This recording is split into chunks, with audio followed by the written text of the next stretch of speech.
C'est vraiment avec beaucoup d'émotion et un grand honneur que je viens vous présenter mon travail sur le cocon douceur, la recherche paramédicale de la réanimation néonatale au réseau périnatal. Donc, en introduction, l'observation de l'enfant permet de faire évoluer nos pratiques professionnelles et depuis ce matin, les différentes communications orales et les posters montrent à quel point c'est important de partager nos pratiques. Dans les soins de développement, l'installation du tout petit est vraiment un axe très, très important. Et au sein du CHMS de Chambéry, depuis une vingtaine d'années, l'évolution des installations a considérablement évolué et les différentes photos que j'ai mises permettent de témoigner. Moi, j'ai connu ces différentes étapes avec la première photo à gauche d'un tout petit, voilà, avec quand même le souci de commencer à enrouler et de regrouper un petit peu l'enfant, le mettre en flexion. Après, la deuxième photo avec tout ce matériel qu'il fallait rouler, qu'il fallait installer avec une impression de faire hyper bien. Et puis, 30 secondes après, l'enfant bouge et heureusement, tout est défait. Le deuxième, avec l'arrivée des petits nids, des petits cocons qui permettent d'augmenter l'enroulement corporel, de regrouper l'enfant, mais voilà, est-ce qu'on est bien sûr que l'enfant est regroupé? On a l'impression qu'il est à la plage, mais en fait, il n'a simplement plus du tout d'énergie pour ramener ses bras et ses mains avec des moufles. Oui, on a connu ça à Chambéry. Et du coup, la difficulté pour ce petit de mettre ses mains au visage et même son impossibilité. Et l'avant-dernière photo avec des tentatives de fuite, oui, on en a eu. Et la dernière photo avec la volonté d'avoir une augmentation du soutien postural pour rassurer l'enfant en mettant une cale entre guillemets avec des langes au niveau de ses pieds pour le rassurer au moindre mouvement. Donc le cocon classique, on voit bien qu'il ne fonctionne pas très très bien, il n'y a pas l'enroulement corporel, le bébé n'est pas contenu et enveloppé comme on le souhaite et les mains proches du visage et de la bouche, c'est à revoir. Donc, ma communication d'aujourd'hui est de vous présenter la démarche qui a abouti à... Hop là, qu'est-ce que j'ai fait? Qui a abouti à la création du... Alors, Aude, on s'amuse. Alors, je vais revenir en arrière. Donc, la présentation de ma démarche, comment j'en suis venue à innover et à créer le cocon douceur. Alors, une seconde, excusez-moi. C'est pas de ma faute.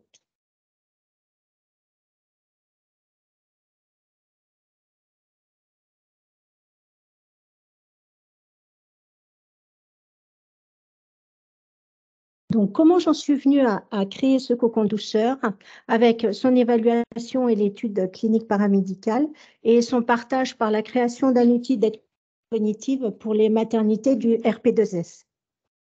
Donc, qui sommes-nous et d'où je parle? Le réseau RP2S regroupe les deux Savoies, c'est-à-dire la Savoie, la Haute-Savoie et une partie de l'Ain pour des raisons géographiques. Ça correspond à 12 maternités avec environ 16 000 naissances par an. Donc, Chambéry est en Savoie. C'est une maternité de type 3 avec 3 250 naissances par an. Et au sein de Chambéry, il y a la réanimation néonatale, l'unité de soins intensifs et la néonatologie qui représentent 350 400 entrées par an. Et au sein de ces trois services, on a une association qui s'appelle Association Un Petit Plus. En lien d'intérêt, par la force des choses, je suis devenue auto-entrepreneur. Je fabrique et je vends le cocon douceur dont nous parlons aujourd'hui, qui reste cependant une activité très, très annexe. Ce n'est pas mon job de base. De Diego au cocon douceur. Diego est un petit garçon qui m'a fait prendre la mesure de l'importance de faire avancer nos pratiques et carrément de me dire je ne peux pas continuer à travailler comme ça. Il faut qu'on invente quelque chose. Donc, l'objectif était de trouver un dispositif qui permette de soutenir les enfants dans les périodes de stress liées aux soins et notamment aux déstimulations, tout en leur assurant une installation adaptée et ce dès la naissance. En matériel et méthode, ça a reposé sur un cahier des charges très précis. avec des impératifs à la fois pour l'enfant, pour qu'il poursuive son développement, restant enroulé, contenu, regroupé en position physiologique, enveloppé dans un nid, offrant des points d'appui avec des limites sécurisantes, avec une liberté de mouvement complètement spontanée et aussi de favoriser les mains proches du visage, de la bouche et de s'utiliser vraiment silencieusement. En impératif pour le soin, évidemment, la sécurité est primordiale, la surveillance adaptée et poursuivie, quel que soit l'équipement de l'enfant, de faire des soins par zone corporelle et de maintenir des déplacements qui soient aussi assurés. Au niveau hygiène et entretien, il devait être facile d'entretien et stérilisable. Alors, les résultats, je pose la zapette. J'en suis venue à me dire, le point de départ, c'est qu'on parte d'un outil qui soit complètement à plat et qu'on puisse le resserrer pour qu'on vienne contenir l'enfant. C'est des gestes qu'on fait tous au quotidien pour expliquer aux parents, ne serait-ce que de positionner les mains au niveau de leur bébé pour les rassurer. Donc voilà, avec mes mains, j'ai fait ce geste et je me suis dit, là, il y a un truc. J'ai fait plusieurs essais et j'ai retenu le deuxième prototype.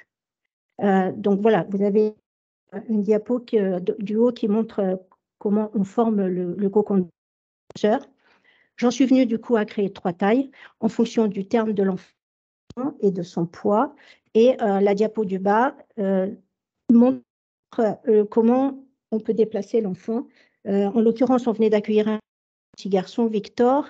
Donc, il sort de la couveuse de transport, il est intubé et on va l'installer dans sa couveuse dans le service de réanimation néonatale. À l'issue de cette étape de conception, il répond à vraiment plusieurs objectifs des soins de développement. L'environnement confortable, doux, enveloppant, contenant et rassurant.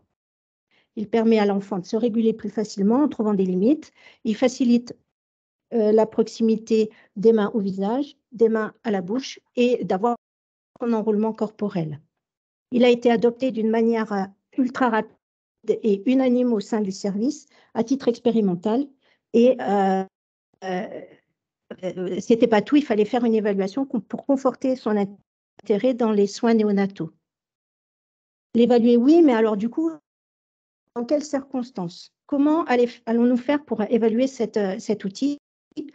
Et on sait depuis ce matin et depuis des années que l'importance du pot à pot est primordiale pour la prise en charge de ces tout-petits, pour l'attachement, le maternage, les interactions précoces avec le parent.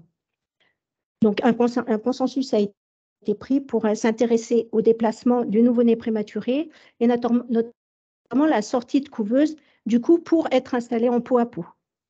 Les déplacements, on le sait, sont source de déséquilibre pour le bébé, avec des sources de stress à la fois pour les parents, mais pour les soignants aussi. Alors, ça a été le sujet de mon mémoire pour l'obtention de mon DU en soins de développement que j'ai réalisé en 2012-2013. Comment faciliter et optimiser les déplacements du nouveau-né en réanimation néonatale. Et du coup, c'était l'évaluation du cocon douceur avec la question d'étude.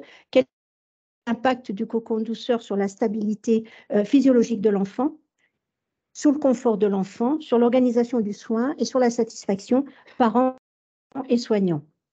En matériel et méthode, l'étude observationnelle avec crossover, puisque l'enfant était son propre témoin, en situation réelle, en se basant sur des enregistrements vidéo, avec l'autorisation de l'encadrement médical, paramédical de tous les soignants, dans le cadre d'une évaluation des pratiques professionnelles, et ce, avant la loi Jardé qui date de 2012. L'accord de la participation signé des parents avec un document officiel du CHMS de Chambéry. Dans cette étude, les critères de jugement, alors le critère principal était la stabilité physiologique, donc avec comme appui les fréquences cardiaques, respiratoires, la saturation, l'équipement de l'enfant et l'intervention qu'on faisait. L'enregistrement par moniteur était récupéré, les feuilles de soins étaient récupérées pour tout noter et il y avait une grille d'audit. Au niveau du confort, j'ai analysé les 4 systèmes de la théorie synactive, ceux par le biais des vidéos où j'ai visualisé, revisualisé, re-revisualisé toutes ces vidéos pour pointer chaque signe d'approche et chaque signe de retrait.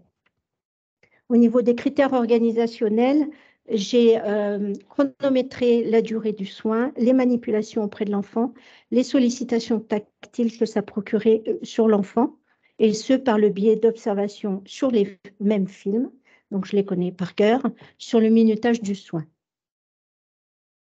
Concernant le critère de satisfaction, pour les parents et pour les soignants, j'ai utilisé une échelle EVA que j'ai adaptée, c'est-à-dire que le parent qui n'était pas content était à 0 et le parent super content, ravi, était coté à 10. C'est lui qui faisait lui-même, il me montrait sur l'échelle et derrière, j'avais le chiffre correspondant. Et pareil pour les soignants. Alors, les résultats, la période d'inclusion était de 3 semaines, ce qui correspondait à environ 250 sorties de couveuse. 9 enfants ont été observés, nés entre 28 et 31 semaines, âgés pour les 9 enfants entre 7 et 34 jours, avec des poids allant de 720 grammes à 1,9 kg. Et j'ai étudié 20 sorties de couveuse. Donc, un enfant a été observé 2 fois, et ce, à chaque enfant avec et sans le cocon douceur. En résultat, le premier résultat, contrairement à ce que je pensais, la stabilité dans le système végétatif n'était pas significative, alors que quand on l'a mis en place dans le service, j'avais l'impression d'observer beaucoup moins de signes qui me montraient que le bébé était instable. Mais non, l'étude m'a prouvé que sur le plan végétatif, ce n'était pas significatif. En deuxième résultat, donc pour les 4 autres systèmes de la théorie synactive de développement, les signes de retrait étaient plus nombreux sans le cocon douceur. Et ça, c'était significatif. Mais là où ça a été encore plus significatif, c'était dans le domaine du système moteur, où la moyenne des signes de retrait et d'approche avant, pendant et après le déplacement était extrêmement significatif. En bleu, vous avez donc tous les signes de retrait avant, pendant et après le soin. Avant et après le soin, c'était une observation de 15 minutes de l'enfant réalisée par la soignante qui s'occupait de l'enfant. Pendant le soin, c'est par le biais des vidéos où j'ai noté tous les signes de retrait et tous les signes d'approche de confort. Concernant l'organisation du soin, le nombre de manipulations a été 5 fois moins nombreux, et ça c'est très significatif. Le nombre de sollicitations tactiles était 7 fois moins, donc pour l'enfant c'est pas rien, et ça a été aussi un résultat significatif. Et sur la durée du soin, donc de la sortie de couveuse, c'était 2 fois plus court. Concernant la satisfaction, donc pour les parents, globalement les parents étaient satisfaits sans différence significative selon le type de déplacement, avec ou sans le cocon douceur, puisque eux voyaient l'intérêt, c'était d'avoir leur bébé en peau à peau, donc eux, ils étaient toujours contents.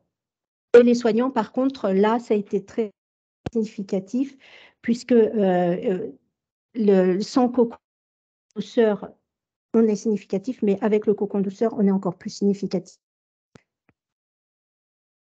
Il y avait une question pour la satisfaction, à la fois pour les parents et pour les soignants. C'était qu'est-ce que vous ressentez à la fois pour le bébé, comment vous avez ressenti le bébé, et pour le soignant, c'est comment vous vous êtes senti pendant que vous avez fait ce soin-là.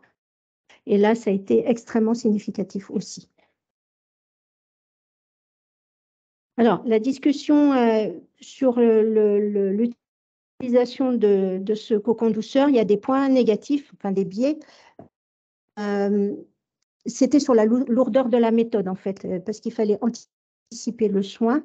Il fallait qu'une tierce personne soit disponible pour réaliser le film. Il y a eu plusieurs heures donc, lecture de vidéos, donc un travail qui était énorme, un petit nombre de vidéos et du coup d'enfants inclus, mais cependant représentatifs. La réponse n'a pas été démontrée donc sur le plan de la stabilité végétative, alors que je pensais qu'on allait pouvoir le prouver, mais non. La température de l'enfant n'a pas été prise en compte et la difficulté pour l'équipe, c'était de faire un retour en arrière puisqu'il fallait observer l'enfant sans le cocon douceur. Et ça a été un peu terrible pour l'équipe de revenir en arrière avec des pratiques qui se faisaient et on connaissait le cocon douceur, donc ça a été très compliqué. Ce qui a été surtout très positif, c'est l'évaluation des critères objectifs et ici statistiquement significatifs, avec un impact majeur sur le comportement de l'enfant, avec de fortes diminutions des signes de retrait de l'enfant, notamment dans la préparation, la sortie de l'incubateur, l'arrivée dans son nouvel environnement qui était le pot à pot, avec du coup des diminutions considérables des sollicitations tactiles. Et pour le soignant, l'utilisation du cocon douceur réduit considérablement la durée du soin et le nombre de manipulations nécessaires. Donc le cocon douceur a permis une sortie de couveuse qui est facile, complètement sécure, rapide, voire imprévue, et favorise l'installation en pot à pot, ce qui n'est pas rien. Donc, à l'issue de cette étape d'évaluation, pour nous, les unités de néonatologie CHMS, donc l'AREA, les soins intensifs et la néonate, un film a été créé. Il s'appelle Le pot à pot, un besoin fondamental, avec les étapes de la sortie de couveuse, installation en pot à pot, avec la collaboration de l'IREPS. Besoin avec un S majuscule, ce n'est pas une faute de frappe. C'est parce que dans besoin, il y a le mot soin. Donc, il y a un QR code pour, voilà, si vous voulez aller voir cette vidéo qui a été partagée au niveau du CHMS, qui a été montrée à tous les parents avant de faire un premier pot à pot pour les rassurer, montrer comment on réalise ce soin, parce que mettre des images sur des mots, des explications, c'est encore plus parlant, ça permet de poser des questions et nous, les soignants, du coup, de pouvoir accompagner ces parents dans ce soin où ils en ont très, très hâte d'avoir leur bébé en pot à pot, mais ils sont aussi terriblement effrayés, surtout suivant l'équipement de leur bébé. Une autre approche a été faite peut-être dans la prévention de l'hypothermie. Les facteurs de risque de l'hypothermie à l'arrivée en réanimation néonatale chez les nouveau-nés de moins de 32 semaines, ça a été l'objet d'une étude en 2017 d'une pédiatre qui passait son mémoire, son DES en pédiatrie à Grenoble.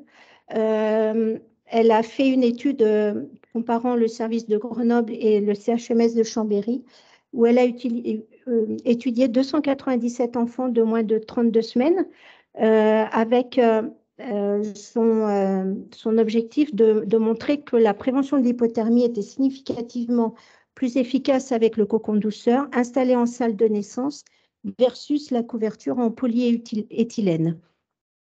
Voilà, donc ça a été une étape pour elle aussi pour l'obtention de son DES. Et du coup, ça a été partagé aussi au niveau des formateurs lors des sessions de stimulation in situ et comment on pouvait partager cet outil ou informer en tous les cas le réseau RP2S de l'utilisation de ce cocon douceur dès la salle de naissance avant les transferts.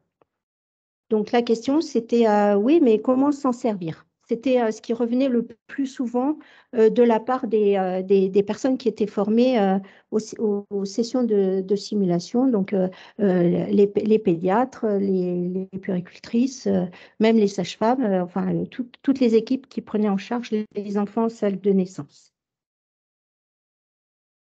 Donc, comment favoriser cette utilisation du cocon douceur en maternité dès la salle de naissance? En matériel et méthode, donc un groupe de travail soins de développement au sein du réseau a été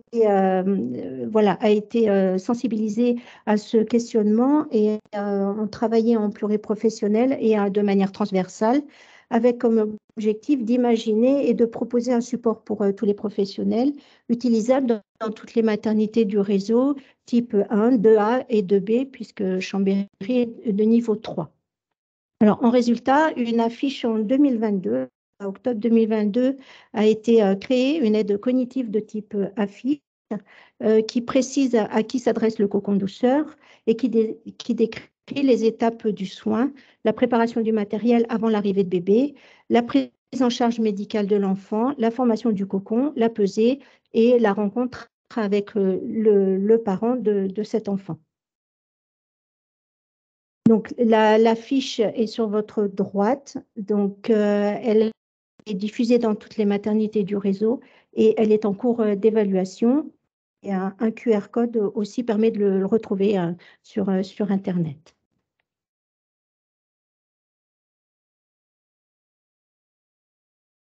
Alors, en discussion et conclusion générale, mes 4 messages d'aujourd'hui, c'est que le cocon douceur est un outil qui a été évalué, validé pour la prise en charge des nouveau-nés prématurés, qu'il favorise donc les déplacements sortis d'incubateur et du coup le pot à pot, qu'il joue un rôle sur la température corporelle du tout petit et qu'il contribue aux soins de développement et ce dès la salle de naissance.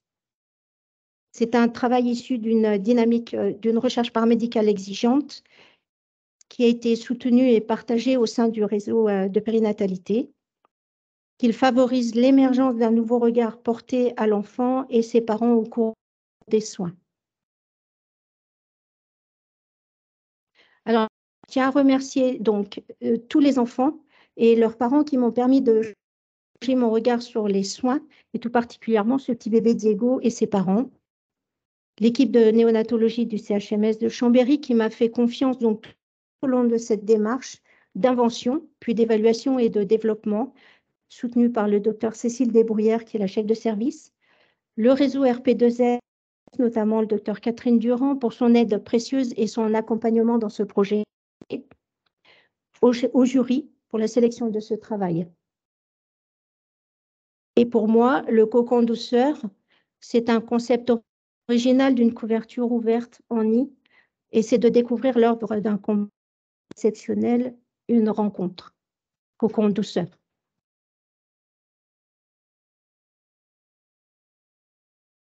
Merci pour votre attention.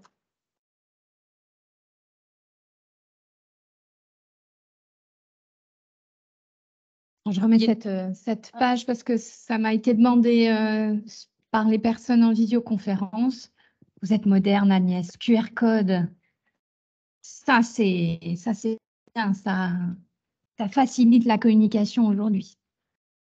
Alors, est-ce qu'on a des échanges et questions dans la salle? Super, merci. Bonjour, moi j'ai une question, sauf si j'ai pas compris le principe, c'est que vous l'utilisez principalement pour les transferts, sorties de couveuse. On a aussi des difficultés à installer nos bébés en service classiquement pour les temps de sommeil, etc. Pourquoi il n'est pas utilisé également ou est-ce que ce n'était pas l'objectif de votre recherche, mais est-ce que vous pensez peut-être l'utiliser aussi à l'intérieur des couveuses pour les maintenir Alors, je dois préciser d'abord que c'est au mois de novembre, quand le docteur Desbruyères, chef de service, m'a dit « Oh là là, je viens de recevoir un mail, j'ai tout de suite pensé à toi, tu rentres dans toutes les cases. » C'est-à-dire qu'il y a une première journée de recherche paramédicale. Ah, ok, tu veux y participer? Oula, Créteil, ok, ça va le faire. 5 heures de route, c'est pas grave, il y a le... Ouais, mais il y a eu 5 heures de route quand même hier, et il y aura 5 heures de route après ce soir. Alors, pour répondre à votre question, non, juste avant, c'est a posteriori que je me suis dit, mais moi, je n'ai pas été enregistrée comme une recherche. C'est une quête personnelle, professionnelle, qui m'a bouleversée. enfin, sincèrement, émotionnellement touchée, bouleversée. Et je ne suis pas du tout enregistrée comme recherche. C'est une expérience professionnelle. Et j'ai créé, j'ai inventé. J'ai reçu le prix de l'innovation de la Chambre des métiers de l'artisanat de Chambéry. Donc, c'est pour ça que c'est un honneur pour moi ici. Et pour répondre à votre question, tous les bébés sont installés dans leur couveuse, comme ça. Et c'est le déplacement de la sortie de couveuse pour aller en pot à pot qui m'a fait faire ce travail d'étude, d'observation en fait. J'ai donc le DU soins de développement et j'ai en 2018 peaufiné ma formation avec la formation FINE que Nathalie Ratinski de Brest a gentiment accepté de se déplacer sur Chambéry pour nous former. Et je me suis dit, là, je ne suis pas passée à côté d'un truc. Ça m'a réellement confortée. Et tous les petits sont installés dans leur cocon.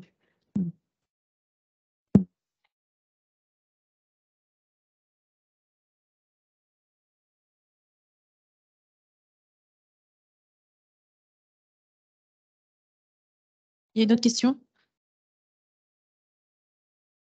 Et c'est à nouveau le SMUR pédiatrique parce que ça m'intéresse bien votre système. Juste une question de comment ça se passe en pratique. Nous, quand on prend en charge, on va vous présenter notre procédure d'installation en couveuse. Et quand on dépose notre enfant qu'on a cherché dans une salle de naissance, qu'on dépose en réa-néonate, on enlève tout. Enfin, les personnels soignants qui ont déposé l'enfant, généralement, enlèvent tout ce qu'on a mis. Je voulais savoir comment ça se passait, vous, pour les transferts. Est-ce que c'est respecté? Est-ce qu'ils laissent l'enfant regroupé dans le cocon douceur? Ou est-ce que c'est comme nous, où on enlève tout et on repart de zéro? Je peux faire pour revenir. Alors, quand évidemment une naissance est annoncée, direct le pédiatre dit voilà, on va accueillir 30 semaines, tu prépares le cocon. En fait, c'est la demande médicale qui a fait qu'on a mis en place le cocon dès la salle de naissance.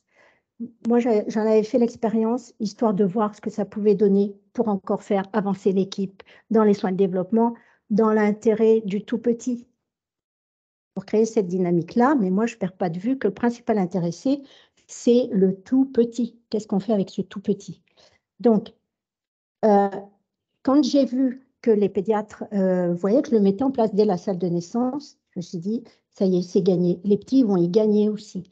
Donc, dans le protocole qui a été créé, il y a toutes les étapes. C'est-à-dire que quand l'annonce est faite d'accueillir un enfant, on va préparer le cocon, on va le mettre dans les tuves. Donc, ça revient à la thermorégulation du tout petit qu'on a vu dans les communications précédentes. Donc, déjà, le matériel est chaud et dès qu'on sait qu'on va accueillir l'enfant, on le met en place, on le met à plat pour assurer la sécurité de la prise en charge par le pédiatre pour toutes les manœuvres de réanimation, quelles qu'elles soient. Intubation, même si c'est une CPAP, même si c'est rien, même si c'est rien, parce que rien, c'est déjà beaucoup. Et du coup, on aura pesé le matériel aussi. On l'aura pesé. Une fois que le médecin donne le feu vert, vous pouvez créer le cocon, vous pouvez voilà, refermer. On va peser l'enfant. On déduit après le poids du matériel, donc on a le poids de l'enfant. Mais lui, il est dans son cocon, il est regroupé, voilà, il est techniqué. Quand on peut, on l'emmène en présentation vers la maman. D'où la photo. Martine, la pédiatre, présente le bébé à la maman au plus vite. Et après, on monte en couveuse et l'installer en réa ou en soins intensifs. Et le bébé reste dans son cocon.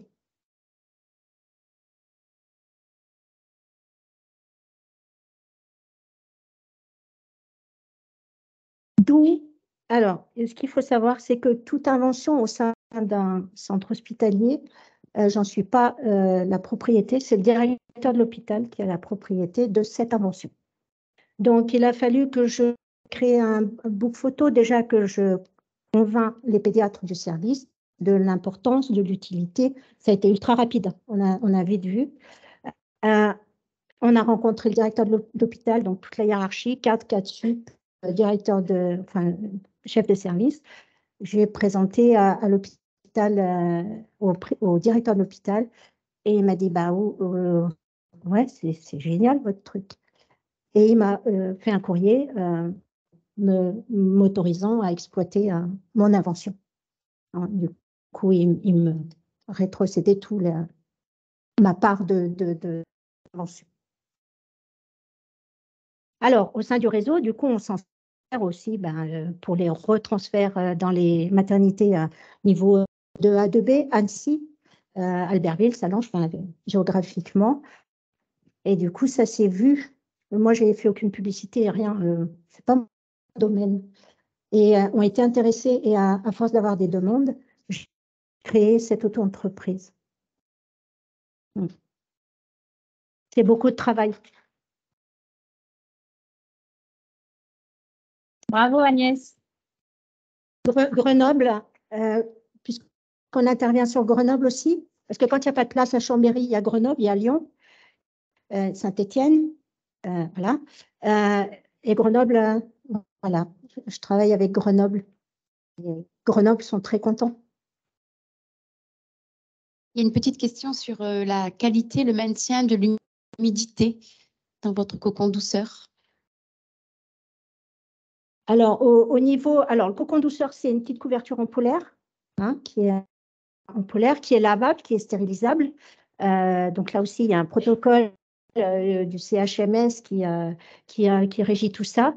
Concernant l'humidité, on n'a jamais fait de test de l'humidité du cocon en lui-même. Il est changé dès qu'on sent qu'il est souillé, l'enfant est en surveillance de sa température en continu par le capteur de température de la couveuse et en plus température axillaire. Donc, il y a une surveillance auprès du bébé de l'impact que le matériel pourrait procurer sur l'enfant, quoi. Après, il y a de nombreuses questions sur comment faire. Je crois que ça vaut le coup que vous alliez voir un peu les équipes sur place. Alors, Grenoble, je suis intervenue sur Grenoble de comment on l'utilise. Effectivement, après, ça nécessite peut-être de se déplacer dans les centres, peut-être. Je ne suis encore pas à la retraite. Pas tout de suite, même si j'ai 26 ans d'expérience et de recul, du coup, sur la prise en charge des tout-petits. Et je ne vous cache pas que la première diapositive du tout-petit sur sa table, enfin, voilà. Quand je la vois, ça me bouleverse toujours. Je me dis, mais ce n'est pas possible d'avoir travaillé comme ça. Mais c'est ce qui se faisait à l'époque et je respecte.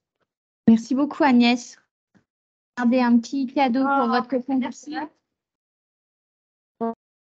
Je crois que votre exemple, il nous montre l'intérêt de faire de la recherche sur les dispositifs innovants. Peut-être qu'on pourrait imaginer de la recherche multicentrique sur l'utilisation. Je pense que dans le cadre des stratégies d'implantation, une fois qu'on a réfléchi à un dispositif innovant, il est clair que si on ne réfléchit pas à la stratégie d'implantation derrière, c'est trop dommage. Et donc, là, c'est l'étape où on voit bien dans laquelle vous êtes. Alors, attendez, il doit y avoir un autre petit dessin. Et de vivre le Eureka, j'ai trouvé, c'est top.